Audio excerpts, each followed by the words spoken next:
12. En que Morevert representa un papel importante. Aquel domingo el caballero de Pardallán había ido a ver a su amigo el caballero de Marillac, como lo hacía casi diariamente. Era una costumbre que adoptara desde el regreso de Marillac. Los dos jóvenes se referían sus inquietudes, sus alegrías y sus esperanzas, y como es natural, Marillac hablaba de Alicia y Pardallán de Luisa. Muchas veces el conde había ofrecido a su amigo presentarse a la reina madre y pedirle un salvoconducto para Montmorency y los suyos, pero el caballero había rehusado siempre con una obstinación que no dejó de asombrar a Marillac. Cada vez que el conde hablaba de la reina, de su benevolencia y de sus promesas, Pardallán guardaba silencio, y lo mismo hacía cuando se trataba de Alicia. Todo es posible, se decía el caballero. Quién sabe si al cabo amará a su hijo, pero quién sabe también qué emboscada ocultará este repentino cariño. En cuanto a la desgraciada Alicia, antes me arrancaría la lengua que descubrir el secreto que me confió en un momento de delirio, porque ama verdaderamente al conde, y una mujer que ama es capaz de todos los heroísmos. Así pues, el caballero guardaba silencio sobre la reina y sobre Alicia, pero no cesaba de repetir: es preciso redoblar vuestra prudencia, amigo. Me gustaría mucho saber que estáis fuera de París en perfecta seguridad. Entonces Marillac sonreía, pues solo turbaba en parte su felicidad la reciente muerte de Juana de Albret. Aquel domingo hacía ya 3 días que no había visto al caballero cuando lo vio entrar. Iba a buscaros al hotel de Montmorency, exclamó el conde cogiendo las manos de su amigo. ¿Qué tenéis? Me parecéis sombrío, preocupado. Pues en cambio vos parecéis alegre, repuso Pardallán. ¿Os probabais este traje? Vamos, relatadme los motivos de vuestro contento y luego os daré cuenta de mi inquietud. Efectivamente, el conde estaba probándose un traje. Era un vestido de gran señor, tal como pudiera concebirlo la magnificencia de aquella época. Pero aquel traje tan rico era enteramente negro, desde la pluma de la toca hasta las calzas de seda. Mañana es el gran día, dijo Marillac sonriendo.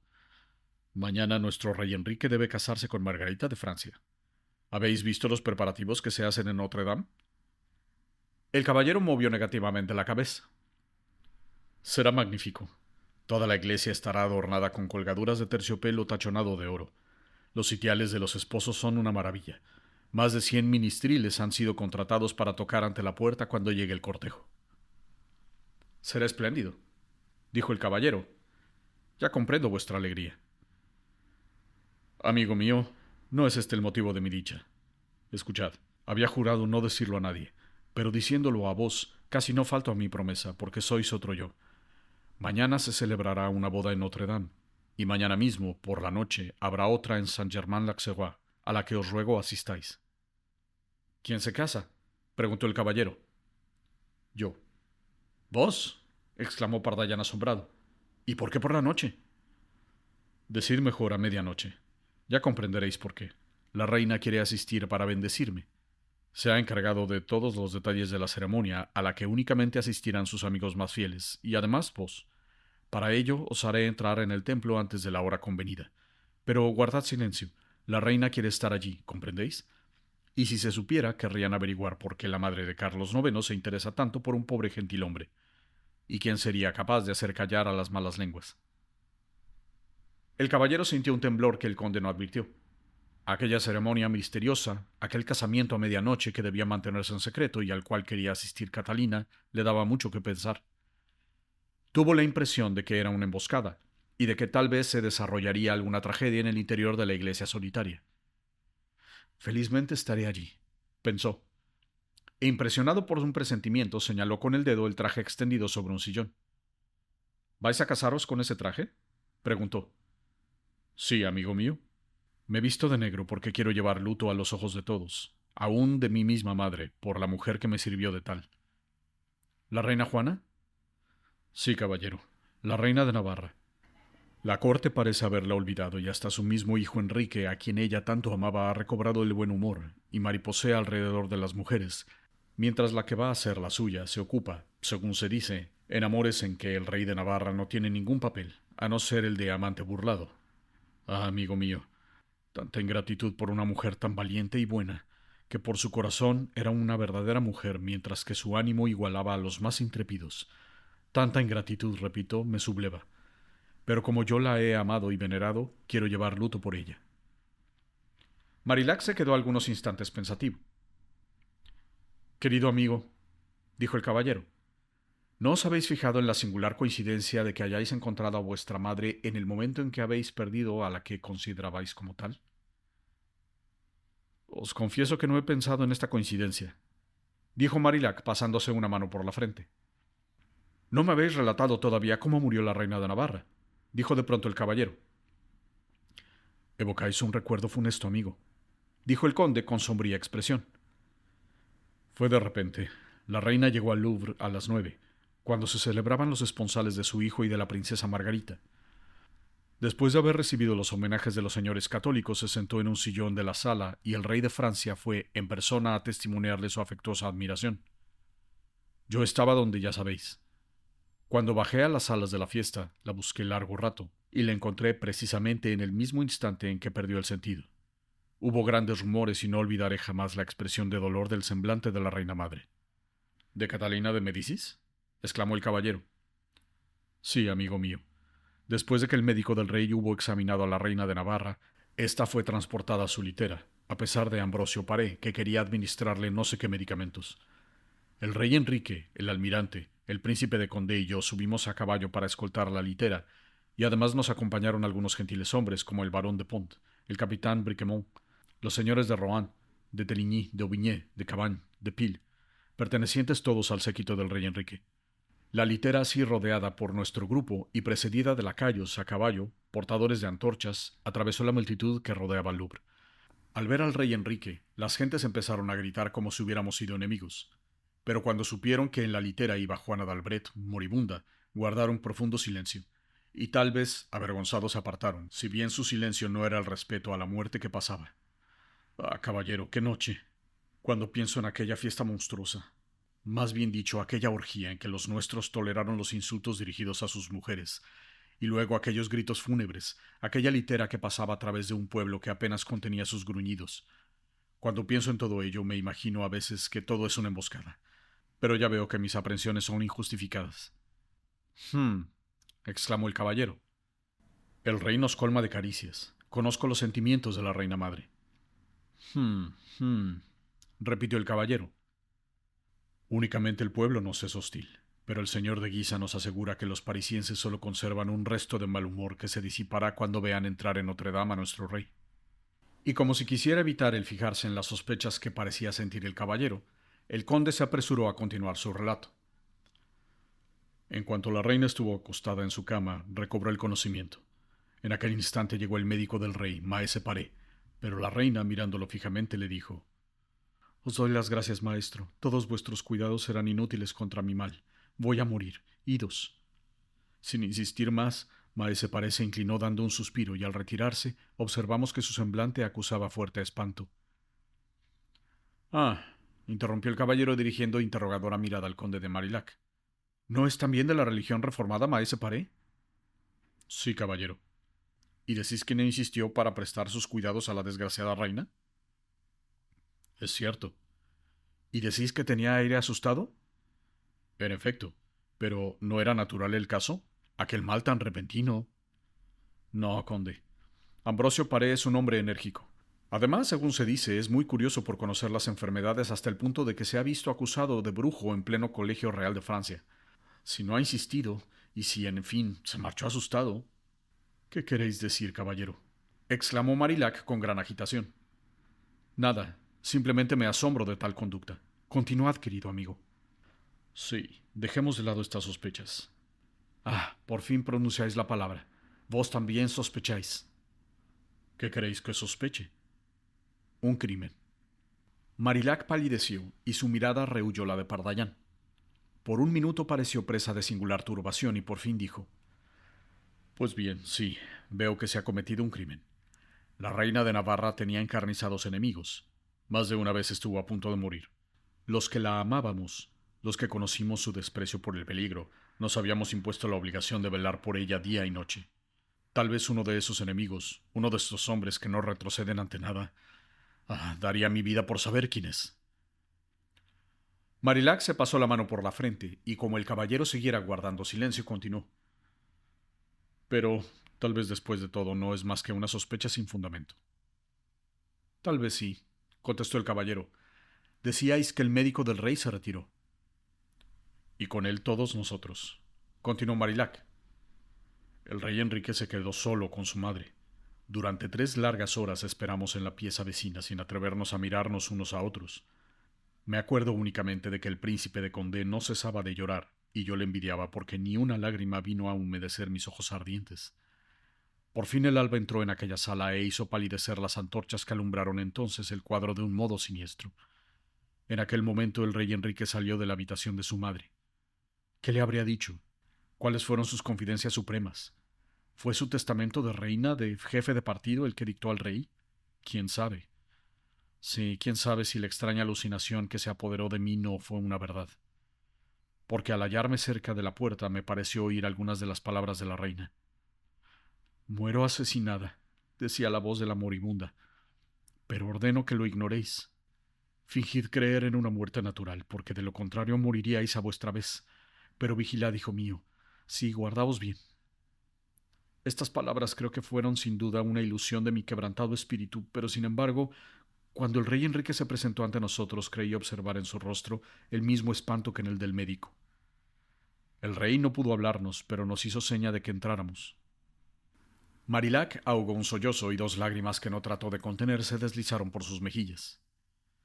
Entramos, prosiguió, y yo apenas podía sostenerme, cuando vi a aquella generosa reina, aquella guerrera que había asombrado a nuestros generales, aquella mujer elocuente cuyas palabras habían reanimado tantas veces los ánimos, cuando las derrotas sucesivas habían hecho perder toda esperanza, cuando vi a aquella madre admirable que abandonaba la vida apacible de su palacio para lanzarse a la vida de los campos de batalla, que había vendido hasta su último diamante para pagar los soldados de su hijo, cuando vi a la que me arrancó de la muerte, me cuidó en mi infancia y me consoló en los dolores de mi juventud.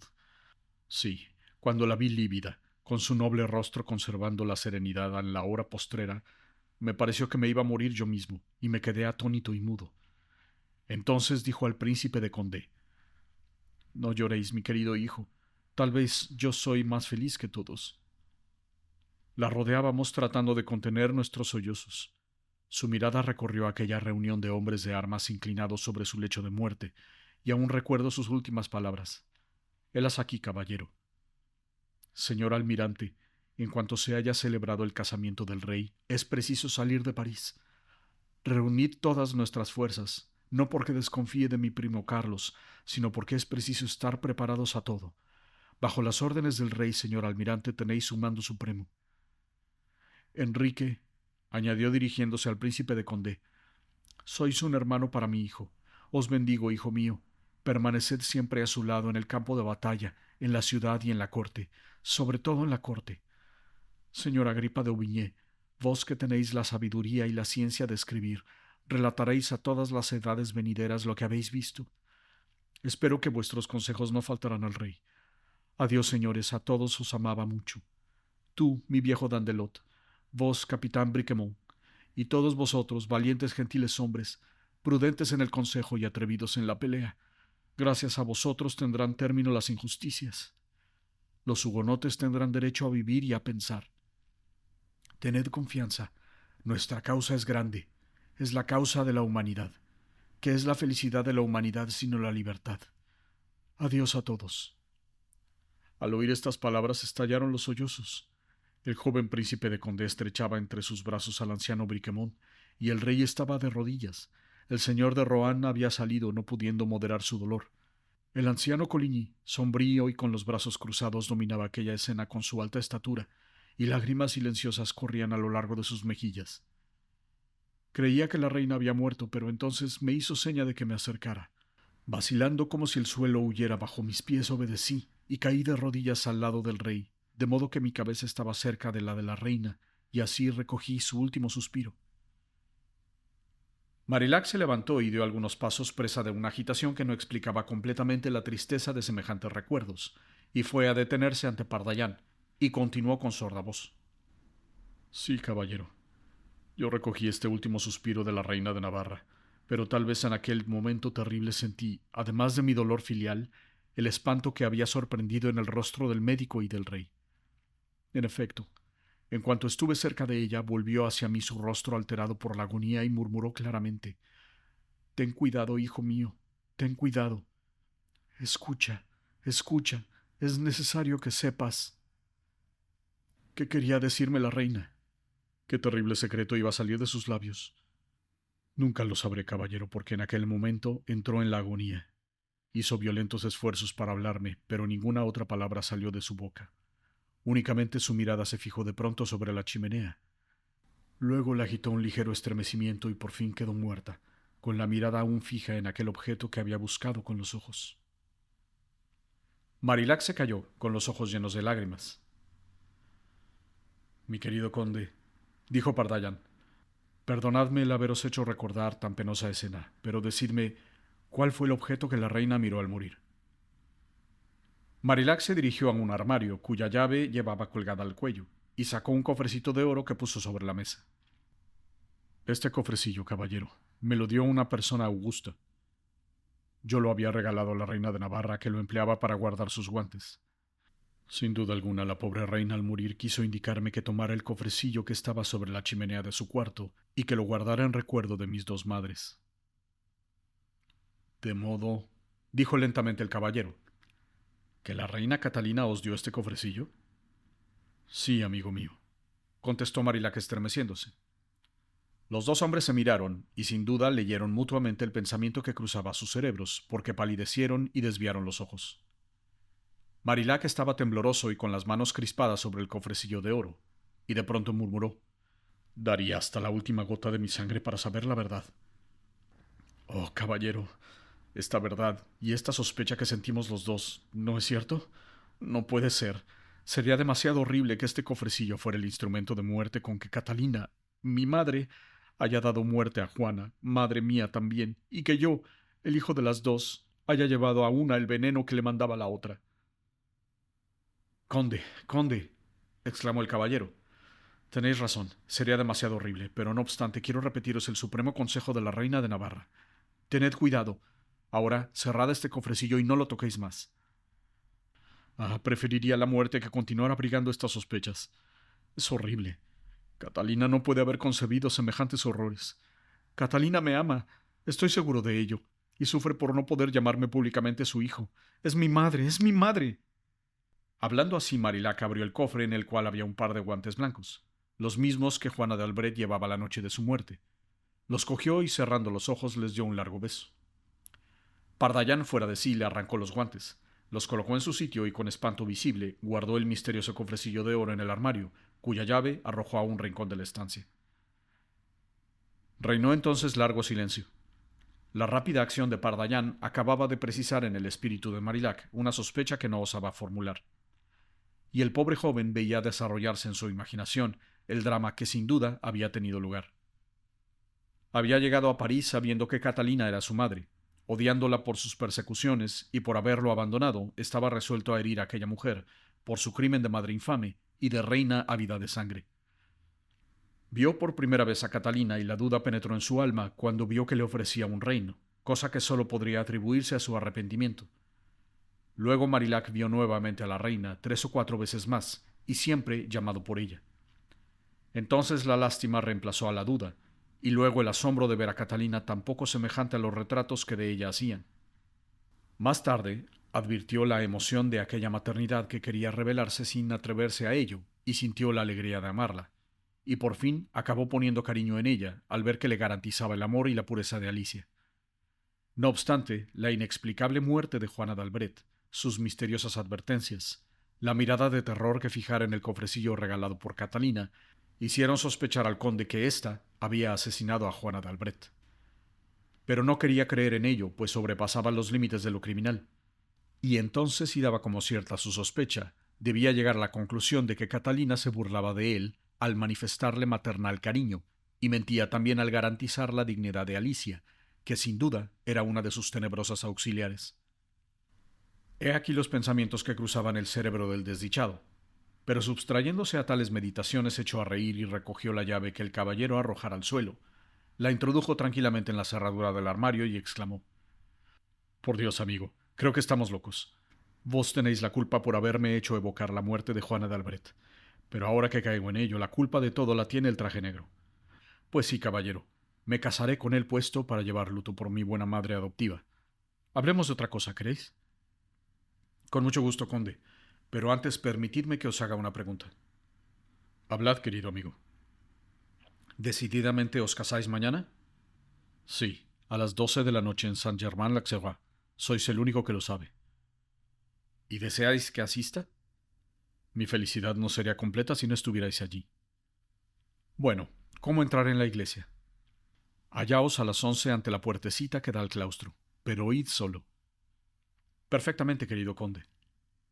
Y el caballero pensó: iré en compañía de algunas buenas espadas que conozco, porque lléveme el diablo si la dulce Catalina no trata de asesinar a su hijo. Salgamos, ¿queréis? Dijo Marillac. Quisiera pasar el resto del día en vuestra compañía. Entraremos en alguna taberna a la orilla del Sena y vaciaremos una botella. No hay inconveniente, pues tengo ganas de ver lo que pasa en París. ¿Habéis observado, conde, que la población parece presa de extraña fiebre? Diríase que se prepara alguna tempestad. Si no en el cielo, en la tierra. No, no lo he observado, amigo. Ya sabéis que la felicidad es egoísta. Pero lo que sí he notado es que vos, habitualmente tan alegre, estáis triste. ¿Triste? De ningún modo. Inquieto, tal vez. Los dos amigos estaban en la calle, alumbrada por un hermoso sol, y como los calores fuertes habían pasado ya, veíanse transitar a las gentes vestidas con el traje de las fiestas. ¿Y cuál es el motivo de vuestra inquietud?, preguntó Marillac cogiendo el brazo del caballero. Pues hace 3 días ha desaparecido mi padre y temo que haya emprendido alguna aventura peligrosa. ¿Cómo? ¿No tenéis noticias de él? Ninguna. El miércoles por la noche salió del hotel de Montmorency diciendo al suizo que si a la mañana siguiente no había vuelto, habría emprendido un viaje. ¿Cuál puede ser? ¿Y cómo habrá podido salir de París? Conozco a mi padre y su espíritu emprendedor y lo creo capaz de haber franqueado una de las puertas. ¿Pero a dónde puede haber ido? Es hombre de rara prudencia y sin ninguna duda os inquietáis sin motivo. Ya lo sé, y no estoy muy intranquilo. Por otra parte, si hubiera corrido algún peligro, me habría avisado. Únicamente ocurre que mientras él trabajaba por su lado, yo lo hago por el mío, y su ausencia puede comprometer el éxito de mi plan. ¿Cuál es?, preguntó Marillac. He logrado sobornar a un sargento que debe estar de guardia en la puerta de Saint-Denis el martes próximo. Me ha prometido prohibirme débilmente el paso con tal de que yo ataque con todo vigor. Además, se arreglará para que el puente levadizo esté tendido a mi llegada. Cuento con vos, amigo mío. Perfectamente. ¿A qué hora del martes? Hacia las 7 de la tarde. Habrá un coche en el cual irán Luisa, su madre y el mariscal, a quien he logrado convencer para que no se muestre. Seremos una veintena de hombres. Bueno, yo traeré otros tantos. Si mi padre estuviera también entre nosotros. El martes ya habrá vuelto. Pero, ¿qué hace toda esta gente? Caramba, dijo el caballero. Ahora se arrodillan. Acerquémonos. ¿No teméis que os descubran? Bah, ¿quién? ¡Aquí hay dos!, gritó en aquel momento una voz que impresionó al caballero. Marillac y Pardallan habíanse acercado durante su conversación a una multitud que rodeaba alguna cosa ante la puerta de un convento y que gritaba ¡Milagro! ¡Milagro! Los dos jóvenes continuaron avanzando hasta el momento en que se hallaron ante la puerta del convento, y en medio de las gentes que entonaban cánticos, y otros, como presa del delirio, se abrazaban sin conocerse, haciendo la señal de la cruz y golpeándose el pecho. Luego todo el mundo se arrodilló, en tanto que Marillac y Pardallan permanecían en pie. Y como los milagros del caldero eran siempre una orden del cielo para matar herejes, la multitud, al arrodillarse, profirió el grito que creía más agradable a todos los santos del paraíso: ¡Mueran los hugonotes! En aquel momento fue cuando la voz antecitada exclamó: ¡Aquí hay dos! Pardallan reconoció enseguida a Maurebert, que lo señalaba con el dedo a 15 gentiles hombres que parecían considerarlo su jefe. Obedeciendo a una señal, se precipitaron sobre el caballero, espada en mano. Ya la multitud furiosa y delirante rodeaba a los dos amigos, que no disponían de espacio ni para desenvainar sus espadas. ¡Paso! ¡Paso!, vociferaban los gentiles hombres, tratando de llegar hasta sus víctimas. Pero la multitud quería distinguirse, matando ella misma a los dos hugonotes que, daga en mano e inmóviles, contenían a los más rabiosos que lo rodeaban. Los dos jóvenes cambiaron una mirada como diciéndose: «Vamos a morir aquí, pero antes caerán algunos». «¡Mueran!», vociferaba Maurebert. Hubo como un torbellino en la multitud y centenares de puños se levantaron. Pero en aquel mismo instante, como si un gran soplo hubiera batido a aquella multitud, la muchedumbre cayó de rodillas gritando: ¡Milagro! ¡Aquí está el santo! El santo era el hermano Lubán, que abriendo la puerta del convento después de haber escapado de los monjes, aparecía con los brazos abiertos y la cara rubicunda. Al divisar al caballero de Pardallán, se dirigió a él con los ojos llenos de lágrimas.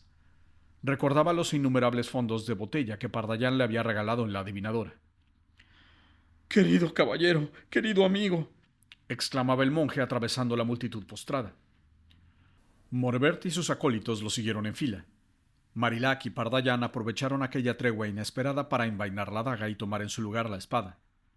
Pardallán no se preguntó por qué Morevert se hallaba entre aquella masa del pueblo y con qué objeto iba escoltado por tantos gentiles hombres, entre los cuales reconoció a algunos muy devotos de la reina Catalina. «Atención», dijo a Marillac, «aquí está la jauría. ¿Veis a vuestra izquierda esta depresión del muro?» «Sí», dijo Marillac, conteniendo por la punta de su espada a uno de los asaltantes. «Lleguemos ahí de un salto, así podremos resistir mejor. ¿Estáis pronto?» «Sí». Los dos amigos saltaron juntos y se oyeron algunos alaridos de dolor, pues dos de los más atrevidos cayeron al suelo. Marillac, entonces, obedeciendo a la maniobra indicada, se precipitó hacia el hueco de la pared abriéndose paso a estocadas. La multitud se apartó ante su paso aullando de dolor y volvió a cerrarse tras él. En cuanto Marillac hubo llegado a su sitio, observó que estaba solo. Quiso lanzarse en socorro de Pardallán, pero a su alrededor había una muralla humana infranqueable. «¡Pardallán!», gritó, y se arrojó de cabeza contra la multitud. En aquel momento fue cogido por detrás, sujetado sin poder hacer el menor movimiento, y luego se vio levantado y arrastrado al interior del convento. En cuanto al caballero, he aquí lo que había sucedido. En el momento en que Lubán llegaba a su lado, uno de los gentiles hombres que escoltaba a Morevert le dirigió un golpe con la punta de su espada. El caballero entonces se tiró a fondo y de una estocada recta atravesó el hombro de su adversario. En el instante en que se erguía de nuevo e iba a ampararse en el hueco de la pared que designara a Marillac, el monje se le acercó y lo estrechó entre sus brazos murmurando: «¿Sois vos? ¡Ah, cuán feliz sois! ¡Venid a beber!». De una sacudida violenta, Pardallán se desembarazó del monje, que rodó por el suelo gritando: «¡Ingrato!». En aquel momento 100 brazos golpearon al caballero. Le rompieron la espada y en un momento sus vestidos fueron destrozados. Quiso desenvainar la daga, pero Morevert se la quitó. Entonces se vio un espectáculo inaudito. El caballero, desarmado, lleno de sangre, tenía encima una masa humana que se esforzaba por aplastarlo. El joven la levantaba, la sacudía, la dispersaba con la irresistible fuerza de sus hombros. Pero la multitud volvía a la carga. El caballero daba vueltas, se levantaba, mordía, manejaba sus 2 puños como otros tantos arietes. Los hombros llenos de sangre caían a su alrededor y la multitud prorrumpía en alaridos, mientras el grupo frenético que lo atacaba luchaba en feroz silencio. Pardallán, con el rostro lleno de sangre, sacudía a sus enemigos como un jabalí a la jauría. Una neblina flotaba ante sus ojos y jadeante no pensaba en otra cosa que llegar hasta Morevert, que a 10 pasos de distancia daba las órdenes oportunas, y cogerlo para estrangularlo antes de morir. De pronto se oyó un clamor más terrible. El caballero había caído y ya no podía levantarse porque a cada una de sus extremidades estaban cogidos 3 o 4 hombres. «¡Cuerdas!», gritó entonces Morevert. Algunos instantes más tarde, Pardallán, sólidamente atado, fue internado en el convento, mientras en la calle una docena de heridos se restañaban la sangre. La multitud cogió entonces a Lubán, lo levantó transportado por el delirio de los milagros y lo llevó en triunfo aclamándolo. Era el santo que había detenido al hereje. Era el santo que, al abrazarlo, lo privó de su fuerza. El rumor de tales prodigios se propagó rápidamente, y toda la tarde, hasta una hora avanzada de la noche, las gentes fueron a arrodillarse ante el convento, pidiendo la bendición del santo hombre que había vengado a Dios por el sacrificio de ser hervido. De hora en hora, Lubán se mostraba y bendecía al pueblo.